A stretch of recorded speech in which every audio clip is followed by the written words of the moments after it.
Bharat Ratna doctor Babasaheb Ambedkar यांच्या महापरिनिर्वाण दिनानिमित्त मराठवाडा येथील काही तरुण हे मुंबईला राज्य राणी एक्सप्रेसने अभिवादन करण्यासाठी जात असताना निफाड ते खेरवाडी दरम्यान काही अज्ञात चोरट्यांनी त्यांच्याकडील पैसे हिसकावून घेत त्यांच्यावर चाकू हल्ला केला व खेरवाडी रेल्वे स्थानकावर चेन पुलिंग करून पळ काढला।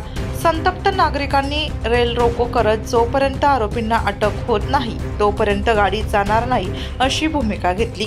यामुळे राज्य राणी व सेवाग्राम एक्सप्रेस या दोन्ही गाड्या खेरवाडी स्थानकात खोळंबल्या आहेत। याबाबत सविस्तर वृत्त असे। उद्या 6 डिसेंबर रोजी भारतरत्न डॉक्टर बाबासाहेब आंबेडकर यांचा महापरिनिर्वाण दिन आहे। मुंबई येथील चैतन्यभूमीवर देशभरातील लाखो अनुयायी डॉक्टर बाबासाहेब आंबेडकर यांना अभिवादन करण्यासाठी येतात। 5 तारखेपासूनच हे सर्वजण यायला सुरुवात होते।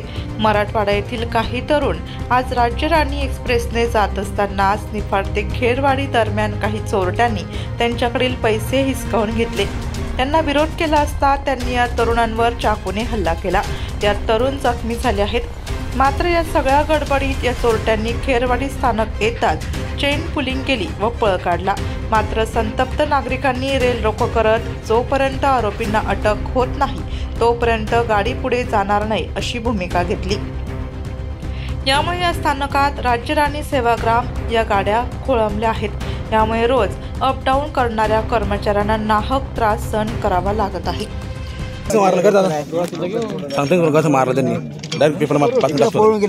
आम्ही आहे ना आमचे पैसे चोरी केली त्यांनी पैसे गेलो पैसे का चोरी केली म्हणून त्याला विचारलं, त्याला एक चपट मारली पैसे कशा चोरी केली।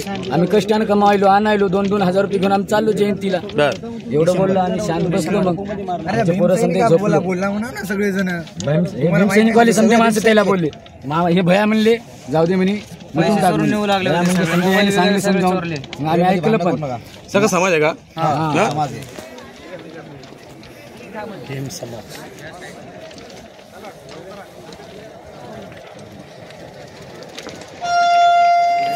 गाडी अडवा दी, गाडी अडवा दी। चला चला चला तिकडे, चला तिकडे सगळे चला, गाडी अडवा दी।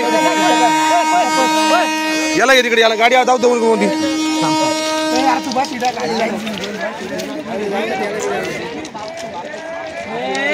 गाड्या जाऊ दे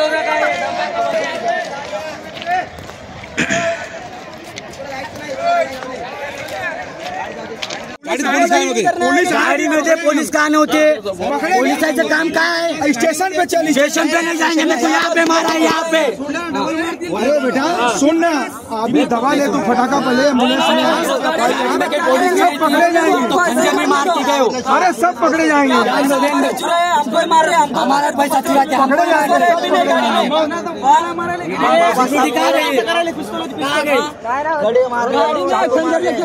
पकड़े जाएंगे, सब पकड़े जाएंगे।